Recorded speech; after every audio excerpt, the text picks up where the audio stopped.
Muy buenos días, gracias a las personas que nos están aquí acompañando a Noticias Sin Adornos. Hoy es martes 2 de diciembre. Estamos desde Puerto Rico transmitiendo para el mundo a través de el TIGA Network. Todas las personas que nos están escuchando, por favor, compartan esta información. Y el día de hoy tenemos varias noticias muy importantes porque se están moviendo las cosas en el mundo. La primera noticia, arrancaremos con la nueva ruta de la seda de red comercial histórica a sistema global de control y tráfico. Próxima noticia que estaremos tocando es la de Trump. Cancela órdenes de Biden firmadas por el AutoPen. También estaremos tocando el tema de las amenazas de Cuba a Maduro y la incertidumbre de una salida negociada. ¿Qué puede pasar relacionado a eso y cuáles son las amenazas relacionadas? También tendremos a México, anuncia la construcción de la supercomputadora más potente de América Latina. En otras noticias también estaremos hablando sobre el efecto MOS-IA, que es el que está provocando el colapso inmobiliario y crea una generación sin ingresos en Silicon Valley y Puerto Rico. También estaremos trabajando el nuevo escudo democrático de la Unión Europea. Genera preocupación acerca de la libertad de expresión. También estaremos estudiando el tema de la OSF, que es el financiamiento medio acusado de difundir narrativas pro Hamas.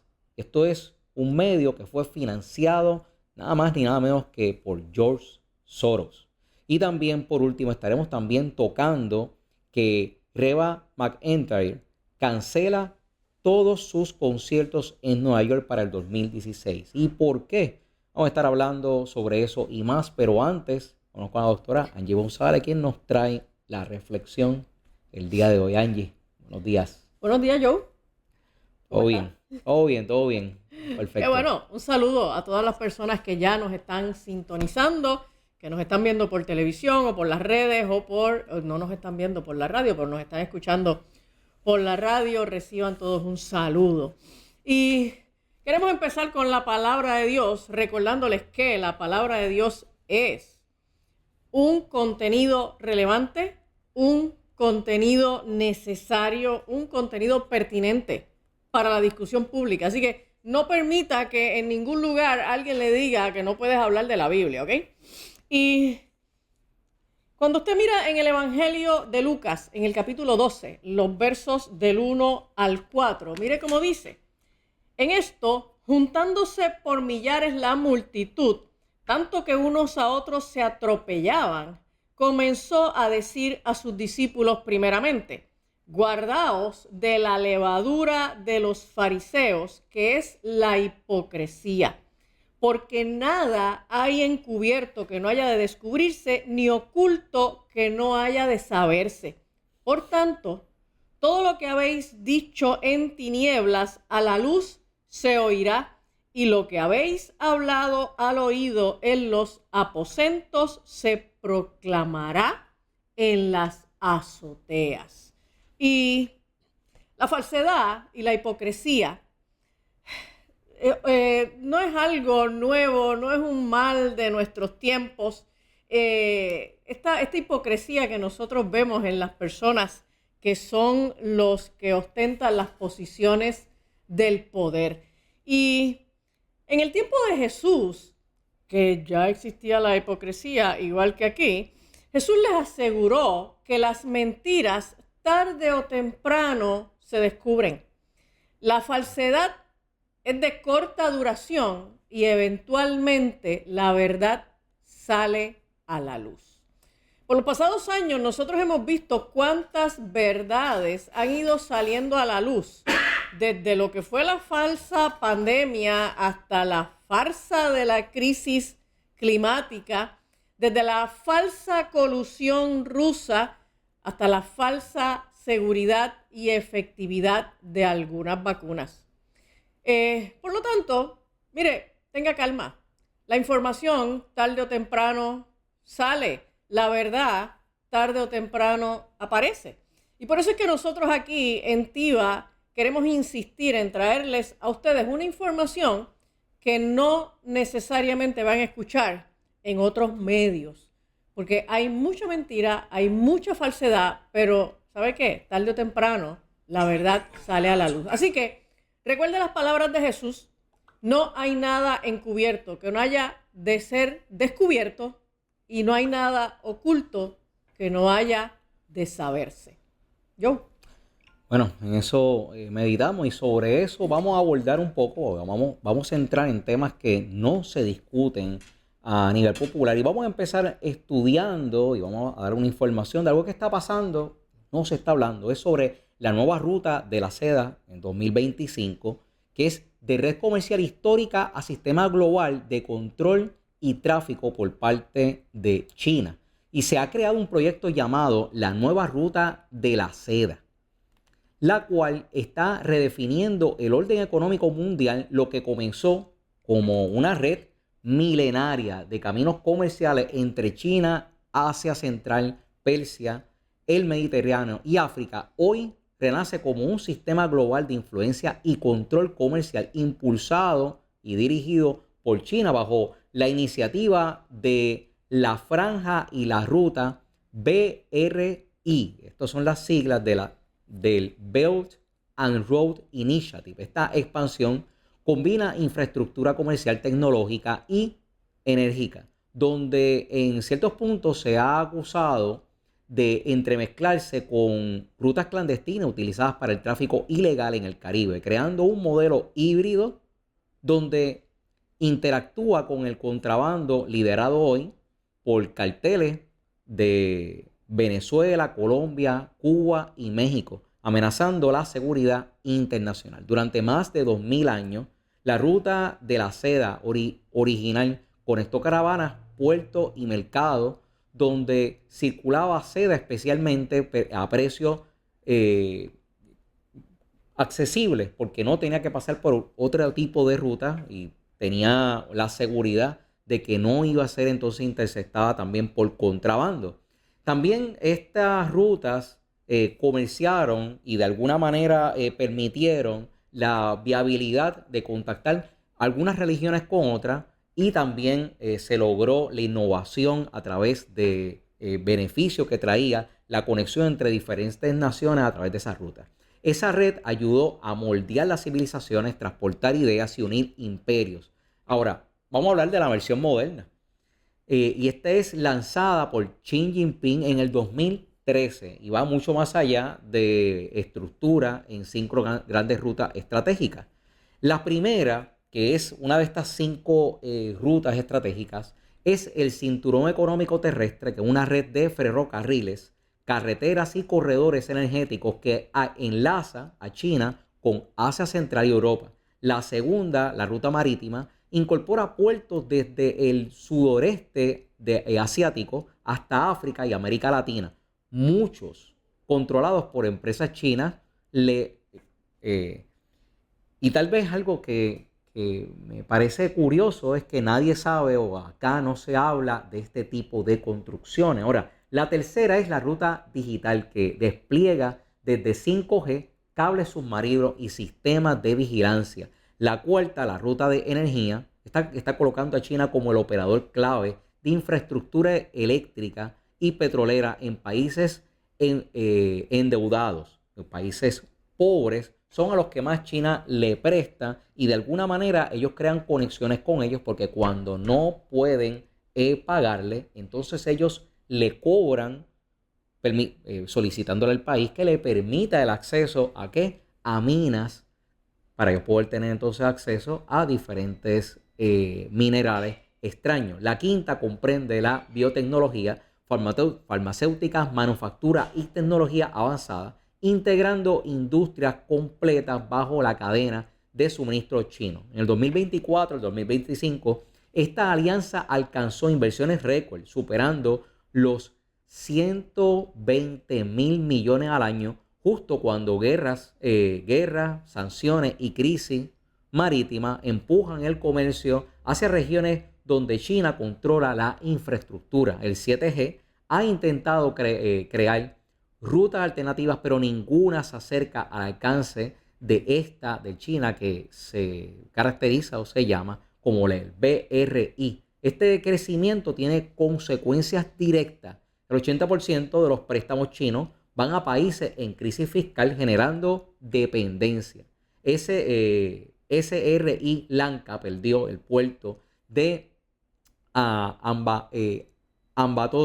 Ambatonta por 99 años. O sea que este puerto pasó al control chino. Laos cedió gran parte de su sistema eléctrico. Serbia entregó minas estratégicas. Ecuador continúa vendiendo petróleo a precios descontados y con un gran descuento para pagar la deuda que tienen ahora mismo con China. Esto se suma que puertos como Pireo, Dibigutio y Shanghái funcionan como instalaciones de doble uso comerciales, y aquí viene la parte que no se habla, es que se están también utilizando como bases militares chinas en cada uno de estos puertos. Pero el componente más preocupante es la integración de rutas ilegales a la red formal del BRI. Desde el 2022, informes occidentales advierten que China superpone su infraestructura oficial como rutas clandestinas en el Caribe utilizadas para mover mercancía ilícita,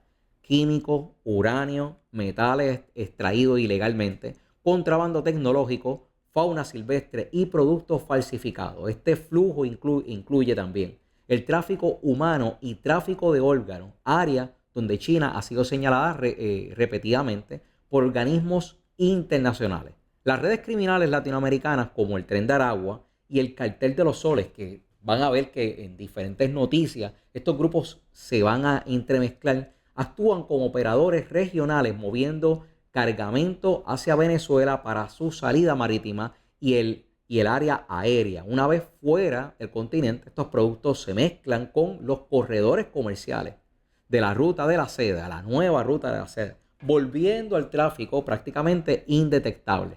El modelo crea así un círculo blindado, rutas legales que encubren rutas ilegales. Sobre eso vamos a seguir compartiendo, pero para que usted tenga más detalles puntuales y que pueda hacer citas más amplias sobre esto y aprenda qué es lo que está pasando detrás de todo lo que se habla del tráfico ilegal, accesa a la página de TIVA TV, el periódico digital, donde ayer publicamos una noticia con mucho más detalles sobre esto. Angie González. Bueno, la realidad es que cuando Trump llegó a meterle las manos a China de la manera que lo hizo, la gente, ¿verdad?, pegó el grito en el cielo, especialmente los demócratas. Pero es que cuando uno se pone a indagar, la realidad es que China por muchos años ha representado una amenaza seria acá su presencia acá en América. Así que es importante que podamos seguir esta información. Yo quiero que veamos un poquito acerca de la noticia que salió la semana pasada, cuando el presidente Donald Trump anunció, esto fue el viernes pasado, que revocará las órdenes ejecutivas y otras medidas presidenciales que el expresidente Joe Biden había firmado con Autopen. Trump escribió en su red social de Truth Social, y lo voy a citar: el bolígrafo automático no está permitido sin la aprobación específica del presidente de los Estados Unidos. Por la presente, cancelo todas las órdenes ejecutivas y cualquier otra cosa que no haya sido firmada directamente por el corrupto Joe Biden, porque quienes operaron el Autopen lo hicieron ilegalmente. Joe Biden no participó en el proceso del Autopen y si afirma haberlo hecho, será acusado de perjurio, declaró Donald Trump.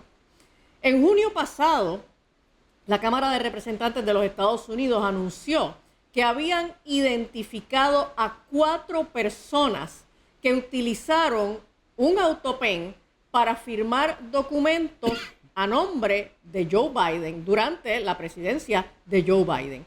Y según indicó James Comer, el presidente del Comité de Supervisión de la Cámara Baja del Congreso, Comer dijo, y lo voy a citar: hemos identificado a 4 empleados de la Casa Blanca que creemos que fueron los que realmente tomaron los documentos, los colocaron en el autopen, pulsaron el botón de encendido e hicieron que la firma de Joe Biden apareciera mágicamente.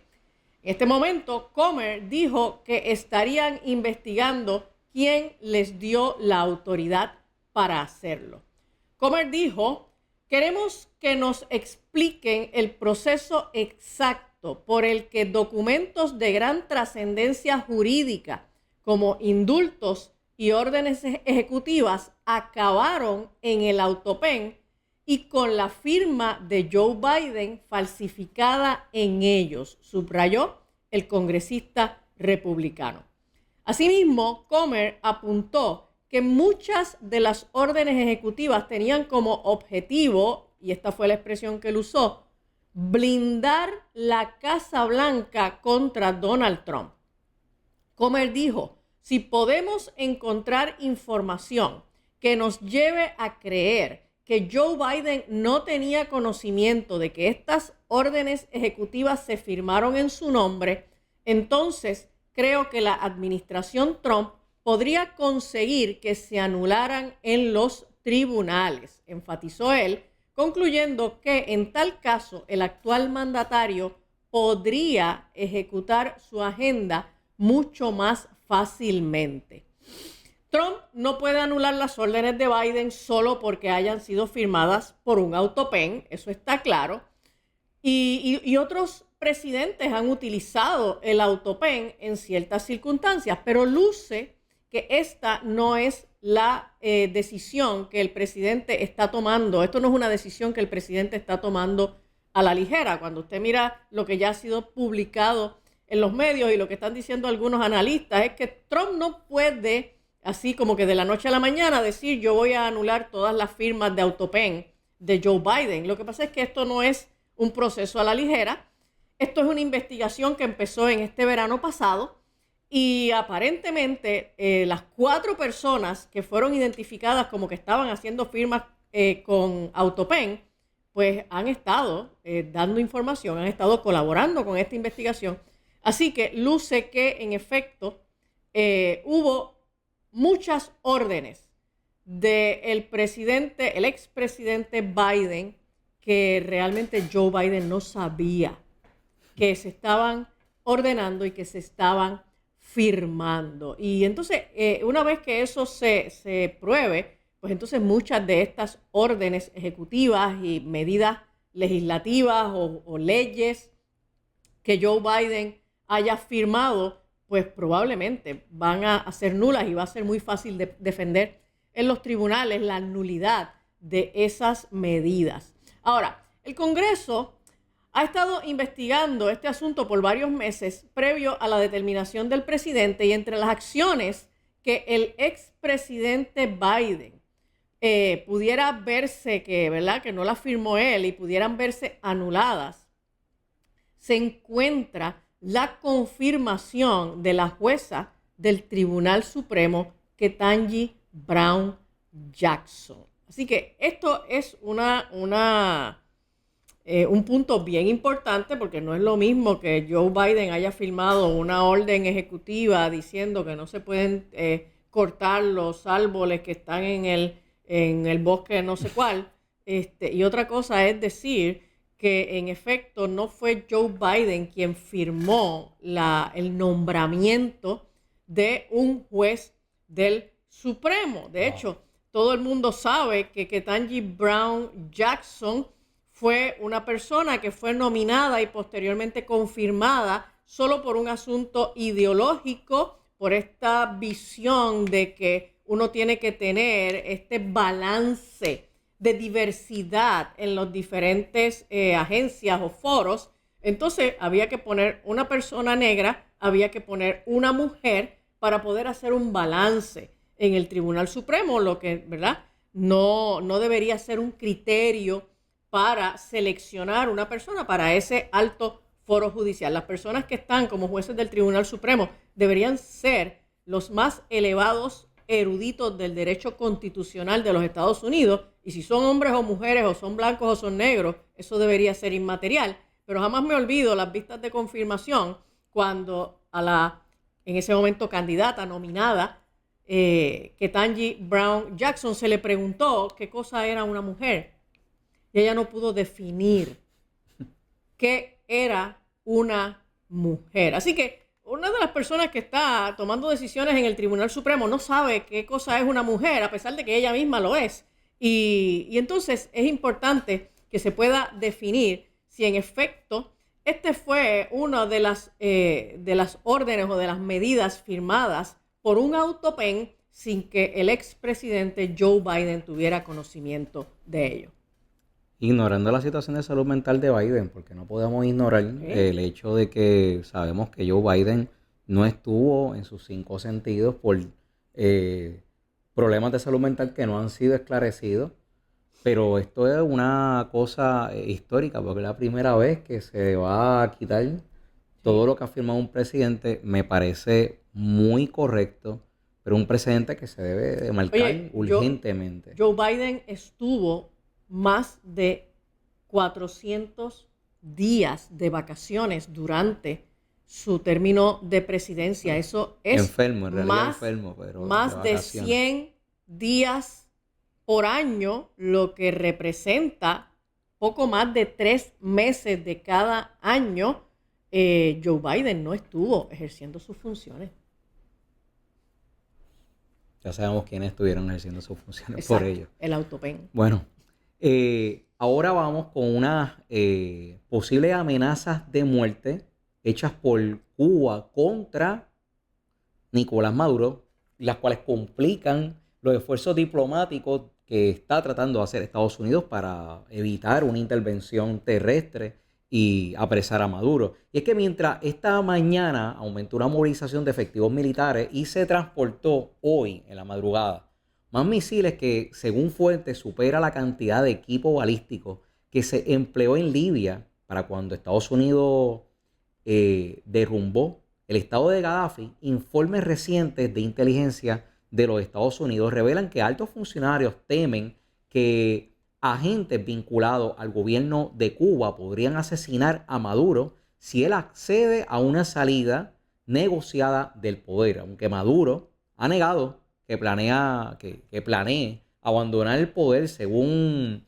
plantearon analistas en el Washington Post, el dictador chavista intentaría refugiarse en Turquía, según esa información. Según esas fuentes, la razón sería que Maduro sabe demasiado, posee conocimientos de acuerdos secretos entre Cuba y Venezuela, transferencia financiera, redes de narcotráfico y operaciones de inteligencia conjunta, lo que convierte en un riesgo para los intereses de La Habana si pierde Nicolás Maduro su posición.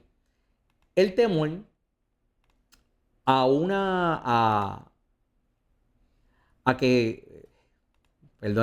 el temor a una eliminación del presidente venezolano por sus propios aliados complica radicalmente cualquier plan diplomático.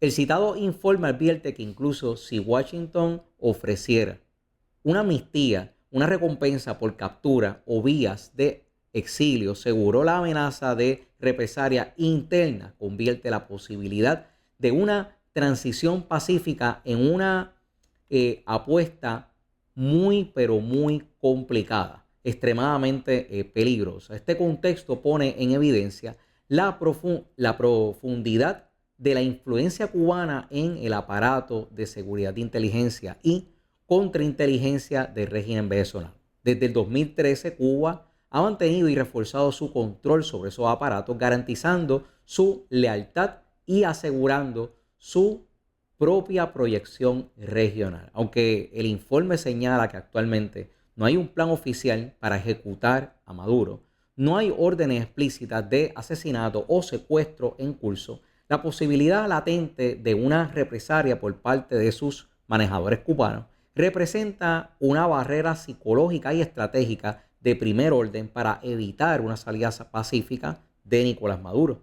Ahora, ¿cuáles son los motivos de este temor? Son intereses estratégicos y económicos. O sea, estamos hablando de que Cuba depende depende totalmente de Venezuela, incluyendo los acuerdos petroleros, finanzas, inteligencia y redes de poder.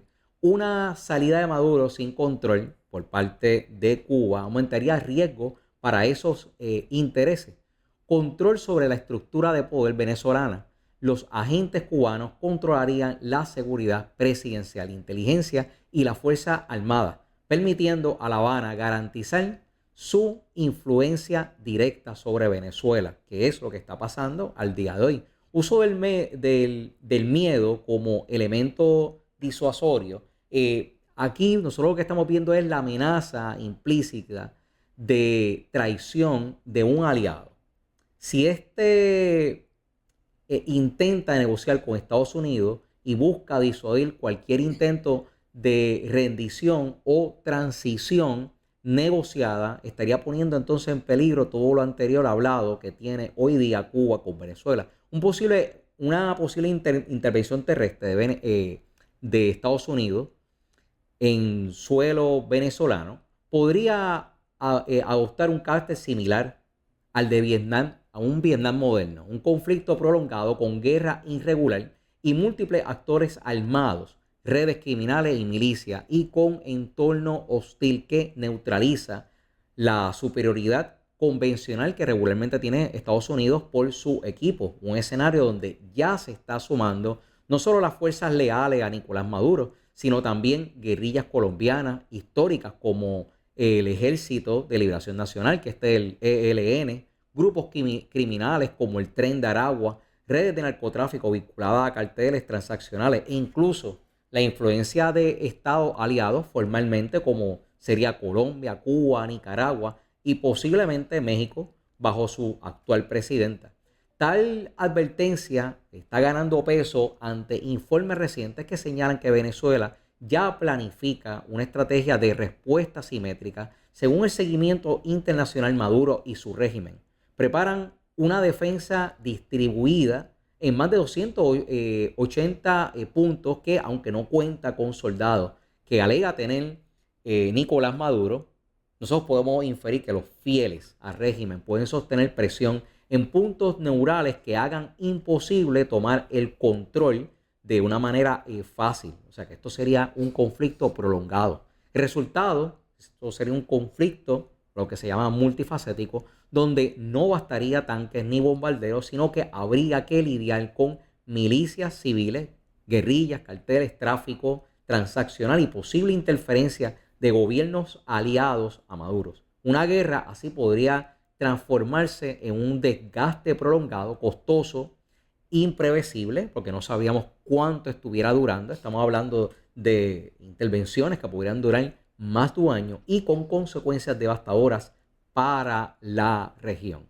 Y todo esto tenemos que tomarlo en consideración porque se estamos muchas veces enfocando en cuáles son los dilemas éticos de que si intervienen o no intervienen en Venezuela y no están viendo que realmente hay una red de tráfico que trasciende el tema de la droga, muy peligroso y que hay muchos países que están comprometidos con ella. Sobre esta información vamos a estar abordando más en una publicación en la página oficial de TIVA TV. Qué complicado está esto. Esto se vuelve cada vez La zona del Caribe más se está poniendo complicado. bien interesante y se está convirtiendo en el epicentro de importantes noticias a nivel mundial de toda esta área del Caribe y los países de Centro y Suramérica que, ¿verdad?, de alguna manera inciden con lo que está pasando en Venezuela. Pues se está poniendo bien interesante y es importante que le sigamos el rastro.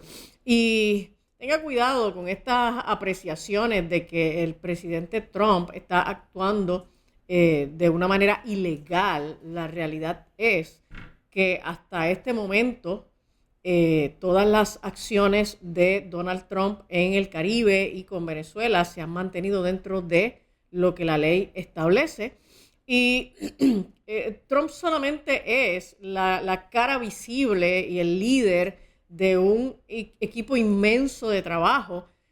Así que la gente tiene que entender que cada una de las decisiones y las acciones de Donald Trump están consultadas y respaldadas por un equipo legal extraordinario, por un equipo militar también de mucha experiencia y hasta este momento las acciones que Donald Trump ha estado tomando en el Caribe, a usted le podrá gustar o no, usted podrá no estar de acuerdo con ellas, pero la realidad es que se han dado dentro del marco de la ley y no ha habido nadie, ni en los Estados Unidos ni a nivel internacional, que haya podido levantar una objeción legalmente válida que detenga las acciones de Donald Trump en el Caribe. Así que esto promete prolongarse, como dijo Joe, y hay que estar atentos al desarrollo de estas noticias.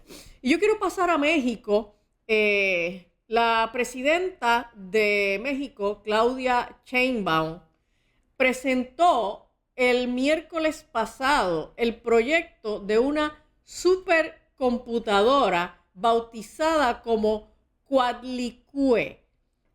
Coatlicue es el nombre de una deidad azteca que es la madre del temible dios de la guerra. Coatlicue será la supercomputadora pública más poderosa de América Latina y es un proyecto de 2 años que busca dotar al país de capacidad propia de procesamiento masivo de datos para investigación científica, toma de decisiones públicas y desarrollo tecnológico. Así lo indicó José Antonio Peña Merino, titular de la Agencia de Transformación Digital y Telecomunicaciones, quien remarcó que Coatlicue formará parte del Plan México y tendrá alrededor de 15,000 GPUs, lo que equivale en términos prácticos a unas 375,000 computadoras convencionales operando de manera simultánea. Así que es un equipo tecnológico inmenso. Y ya se han dado muchos cuestionamientos a la propuesta por decenas de especialistas en tecnología informática a partir de que en dicha presentación los datos mostrados son contradictorios al grado de que se afirma que parecen copiados por algún ignorante en la materia y por lo tanto no tienen un sentido técnico certero. Luis Areán, ingeniero en el Centro Nacional de Investigaciones Científicas de Francia, señaló 4 elementos negativos de origen en este proyecto. Número 1, él dijo que no hay un protocolo de aprobación de proyectos por parte de un comité técnico y científico acreditado. Número 2, que los proyectos anunciados no se sustentan en la propuesta de supercomputadora. Y Areán cuestionó que el uso fiscal de la supercomputadora anunciada sea compatible con un proyecto tecnológico de la dimensión planteada y encuentra la clave en su uso como minería de datos. Así que él planteó que realmente el propósito que el gobierno está anunciando que tendrá esta supercomputadora, a él, como un experto en ingeniería de computadora, a él le parece que ese no es el propósito, sino que el uso que se le va a dar esto es la llamada minería de datos, que no es otra cosa que estar adquiriendo, interceptando y hasta comprando datos de las grandes tecnológicas, que en la mayoría de las ocasiones esta minería de datos se hace sin que los usuarios o los dueños de los datos sepan cuál es el movimiento que se está haciendo de sus datos tecnológicos y cuál es el uso que se está dando de estos datos. La tercera preocupación es que una supercomputadora no es para minería de datos. Y número 4, que no se han detallado las audiencias de supercómputo. Ahora, resulta extraño que un símbolo religioso antiguo como el Coatlicue, ¿verdad?, que tiene un significado que se relaciona con la tiranía y la muerte, se use para denominar un supuesto avance tecnológico. Areán dijo, y lo voy a citar, siempre que analizo los actos del poder, dudo que exista simplemente ignorancia. Yo estoy con él, de verdad, esa es mi propia opinión. Es cierto, él sigue diciendo, que la ineptitud caracteriza a los gobiernos de Morena y es un hecho patético que desgasta los recursos financieros del Estado y del país en innumerables proyectos. Pero al mismo tiempo, siguió diciendo él, junto con la ineptitud y la corrupción, avanza algo en lo que no son ignorantes y mucho menos ineptos, que es el control político y social que ejercen. En ese sentido, y leyendo a tantos técnicos y tecnólogos que cuestionan el proyecto presentado por su falta de coherencia precisamente en el aspecto técnico y tecnológico, de pronto surge en mí, dijo él, como una revelación analítica que el gobierno de la presidenta Sheinbaum sabe qué hace y sabe qué pretende, pero no dudo presentar la verdad, pero no pudo presentar la verdadera esencia del proyecto Quadlicue, que a juicio de él es la idea de fortalecer un poder digitalizado de alta tecnología para el control social. Y yo estoy muy de acuerdo con él. Estas locuras o estas decisiones de muchos políticos y de muchas personas en el poder, que parecen que son decisiones ridículas, absurdas, ignorantes, que parecen locuras, pues parecen locuras desde la perspectiva nuestra, pero ellos saben muy bien lo que están haciendo. Y en el caso de esta supercomputadora de México, que pretende ser la computadora más grande de América Latina, ya hay expertos que están llamando la atención, pensando que la idea de la presidenta de México realmente es fortalecer un poder digitalizado de alta tecnología para el control social al estilo de China. Vamos a continuar porque lo que estamos viendo son excelentes inventos en el área tecnológica empleados para cosas sumamente estúpidas. Y es que la próxima noticia tenemos que el efecto Moss-IA, esto está colapsando inmobiliario, o sea, está colapsando el área de las viviendas y crea una generación sin ingresos.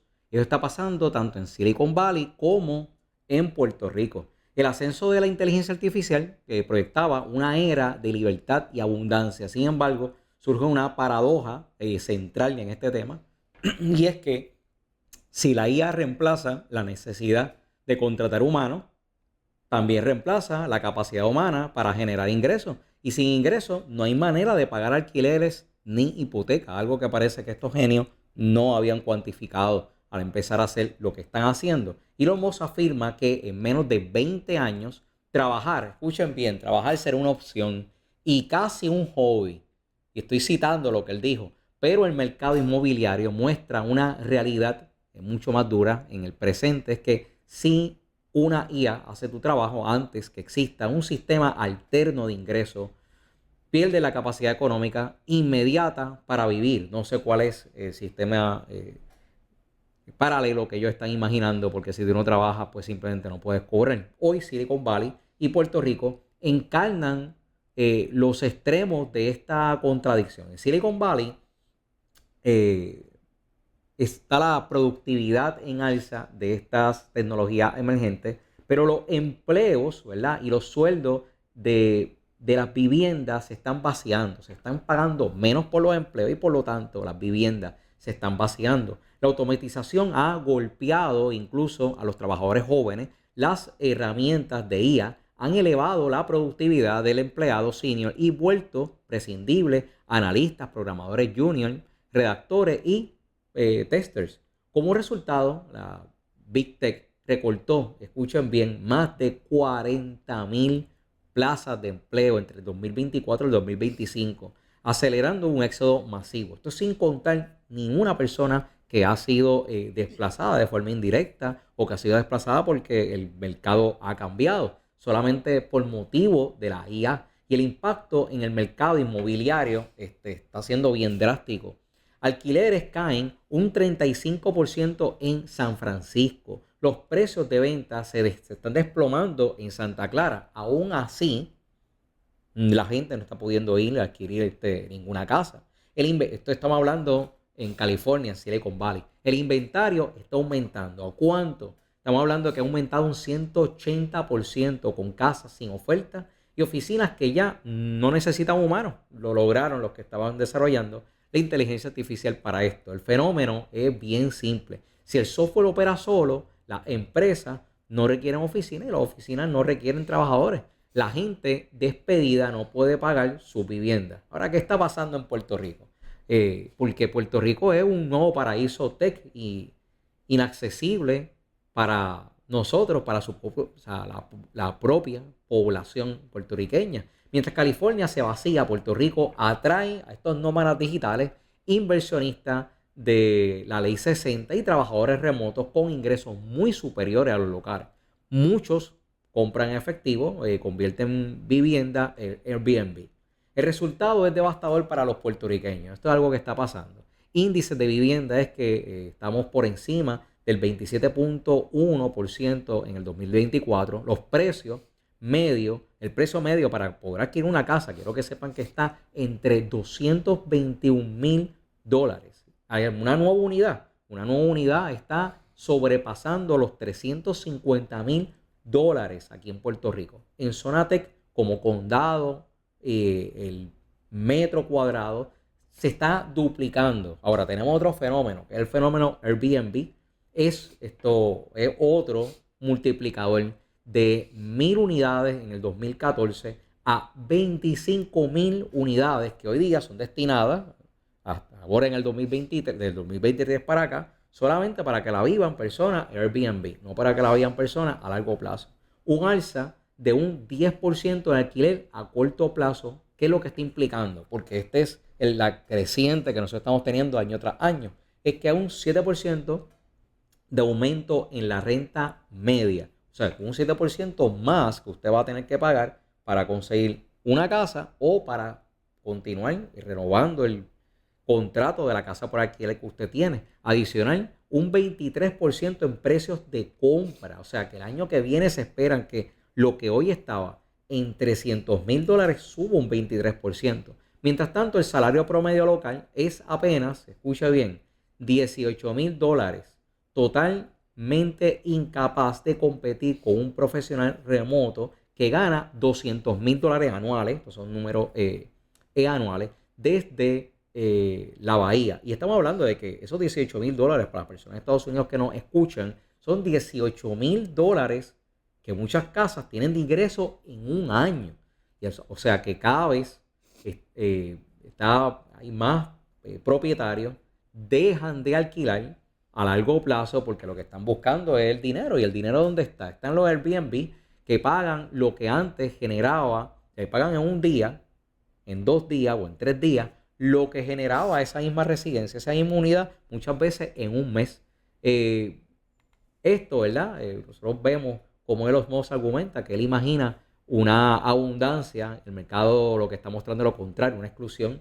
La visión de Musk está planteando que una IA es capaz de hacerlo todo y liberar al ser humano del trabajo, y lamentablemente lo están logrando. Pero la transición no está acompañada de un modelo económico que reemplace los ingresos que estamos perdiendo. Y el impacto ya es visible. Está pasando en Silicon Valley, está pasando en Puerto Rico. Aquí lo que estamos viendo son jóvenes empleados, no pueden independizarse por la imposibilidad de competir con los compradores extranjeros.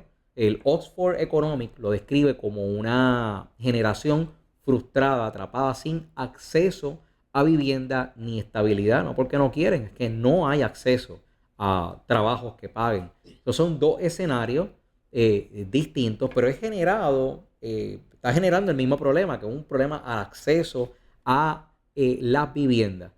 En ambos casos, la raíz del problema es la misma y que no genera ingresos suficientes, no puede sostener una vivienda. La advertencia es que la IA está sustituyendo el trabajo. Lo que estas personas no están pensando es que en algún momento la ola va a venir contra ellos porque no va a haber quien pague los servicios que ellos están rentando creados por esta IA. Esta es la locura estúpida, tonta la tecnología.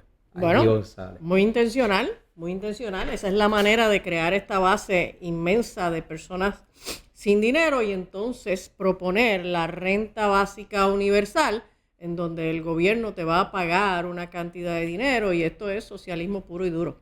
¿Okay? Pero bueno, vamos a la Unión Europea.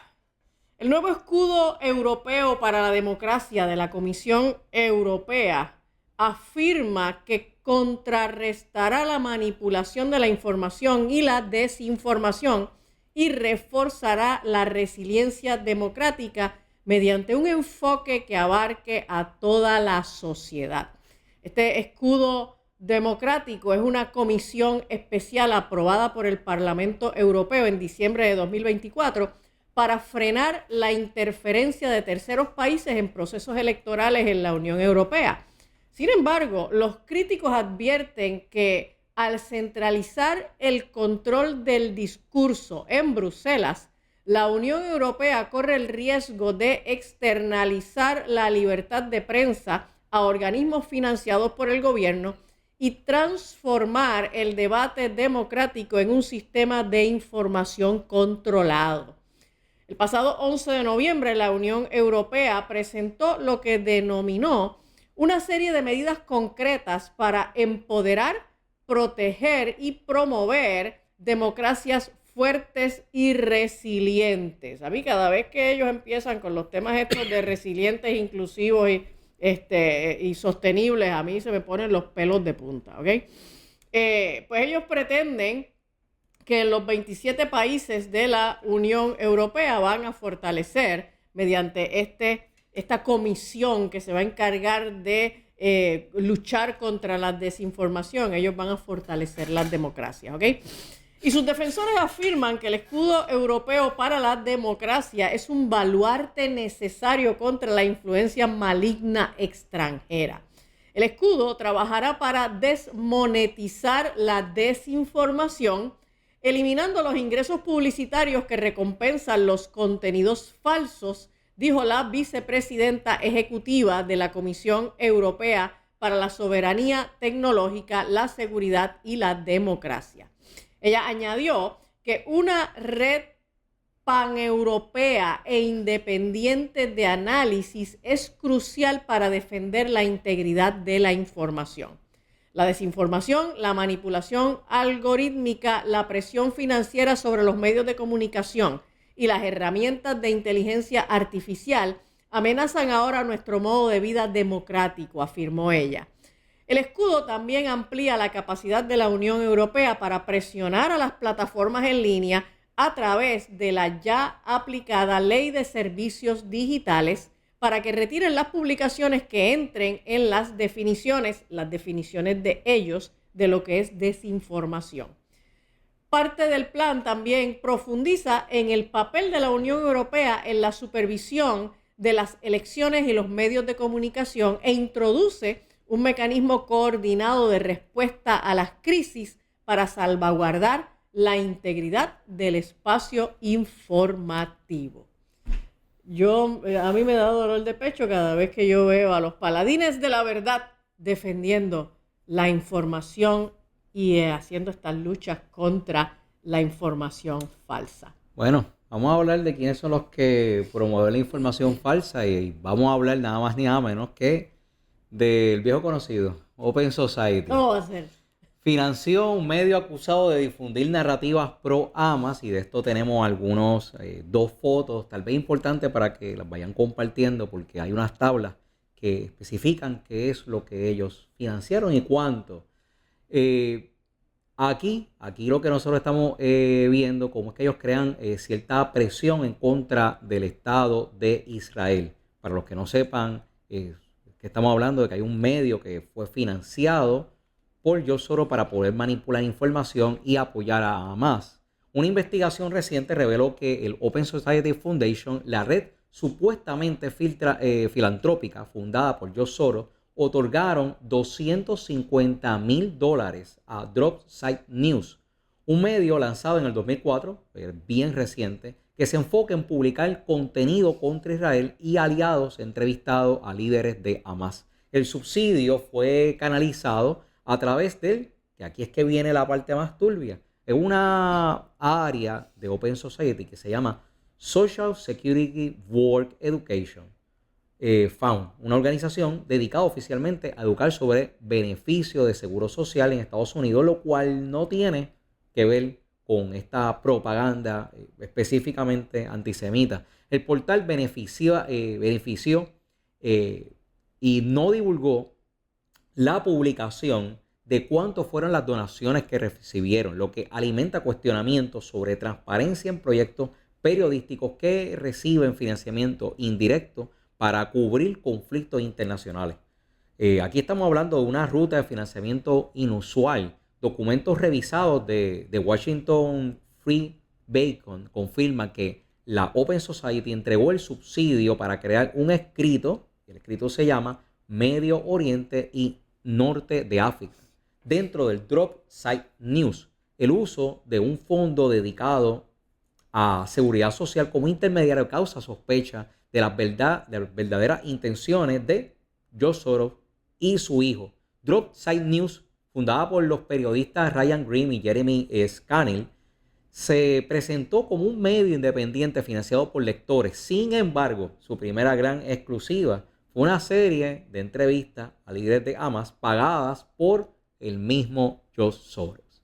El medio respondió que su misión es incluir voces excluidas del discurso dominante. Esto no contesta porque es que George Soros les pagó para poder hacer esas noticias de manera exclusiva.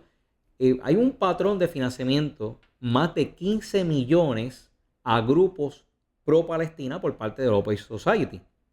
El subsidio de Broadside News es parte de un patrón mayor. Desde el 2016, Open Society ha otorgado más de 15 millones de dólares a organizaciones vinculadas a protestas pro-Palestina dentro de los Estados Unidos. También hay otros grupos que ellos financian, que está el Tide Center, que ellos han destinado 13.7 millones de dólares. El Jewish Voice for Peace, que ellos han destinado aquí 650 millones, pero quiero que sepas que ellos no son pro Israel, son pro Palestina. Y así hay un listado bastante extenso que compartiremos con ustedes. Un análisis del Capital Research Center estima que la Open Society ha invertido más de 80 millones en entidades vinculadas a acciones calificadas por algunos organismos como extremistas, una acusación que Open Society rechaza de manera frontal. Ellos no son culpables de ese intervencionismo. En respuesta, un portavoz de Open Society reiteró que la organización condena todo terrorismo. Perdona porque me río, la pausa. Ellos cumplen estrictamente con la ley estadounidense y que sus fondos apoyan derechos humanos y periodismo independiente. Historia breve de las acciones contra Soros en temas de intervencionismo político. Podemos recalcar que durante más de 2 décadas Soros ha sido acusado por Estados Unidos por diferentes presidentes de utilizar donaciones filantrópicas para influir en procesos políticos, financiar movimientos de izquierda que favorezcan grupos supranacionales de control poblacional a nivel internacional. Este patrón ha moldeado la percepción de Open Society como si fuera una red de intervención política en escenarios internacionales a través de la manipulación de la narrativa en los espacios públicos. Expertos en medios advierten lo siguiente: es que más allá del conflicto geopolítico, los especialistas en ética periodística señalan que el caso expone un problema más profundo, que es la creciente influencia de financistas en la agenda editorial. Para dar algunos ejemplos de quiénes son los que dicen esto, la doctora Elena Sandoval de la Universidad de Colombia dice que cuando un medio depende de fundaciones con agendas globales, la independencia editorial se vuelve frágil. No hay censura explícita, pero sí condicionamientos estructurales. Vamos a continuar con esta noticia luego en la edición escrita dentro de Tiva TV. Allí González. Bueno, tengo una nota que estoy segura de que no la van a escuchar en ningún medio, pero no la van a escuchar en ningún medio. En esta semana pasada, en un giro sorprendente, la ícono de la música country, Reba McEntire, ha anunciado la cancelación de todos sus conciertos en New York para el 2026. La decisión sorprendió a su fanaticada, a los conocedores de la música y de la industria de la música y a todos los que siguen su carrera. McEntire es conocida por su poderosa voz. De hecho, a esta mujer se le llama la reina del country. Aquí los puertorriqueños, pues que no siguen la música americana y mucho menos la música country, pues no saben quién es ella. Pero Reba McEntire, para que tengan una idea, ha vendido más de 90 millones de discos en su carrera. Y para que usted tenga un punto de comparación, Bad Bunny se le adjudica que ha vendido sobre 7 millones de discos, de álbumes, y en las versiones electrónicas, que es la que más busca la fanaticada de Bad Bunny ha vendido alrededor de 100 millones de lo que se llaman álbumes equivalentes. Así que Reba McEntire es como un Bad Bunny norteamericano, ¿ok? Y ella es conocida por su poderosa voz y por su inquebrantable conexión con su público. Ella explicó que su decisión se debe, y la explicó a través de un mensaje breve. Ella dijo, y la voy a citar: "Lo siento, New York City, no canto por valores que se han caído". Así que definitivamente la decisión de Reba McEntire tiene que ver con temas políticos, temas ideológicos, temas de valores, que por supuesto esto es una persona que es conservadora, se ha identificado siempre como conservadora. Así que definitivamente la victoria de Zohran Mamdani en New York City debe haber sido la razón para que esta cantante, la reina del country, haya decidido cancelar todos sus conciertos que estaban en calendario para el 2026 en New York. La declaración que ella hizo ha provocado una tormenta nacional de especulación, de apoyos y de críticas, y McEntire es conocida por ser franca y auténtica y pudiera estar abriendo el camino para que otros artistas igualmente expresen su rechazo a las políticas socialistas en Nueva York. Bueno, no teniendo tiempo para más, quédense con nosotros porque vamos ahora al próximo programa de Actívate al Mediodía. Y recuerda continuar nuestra programación a través de TIVA. Que pase muy buenos días.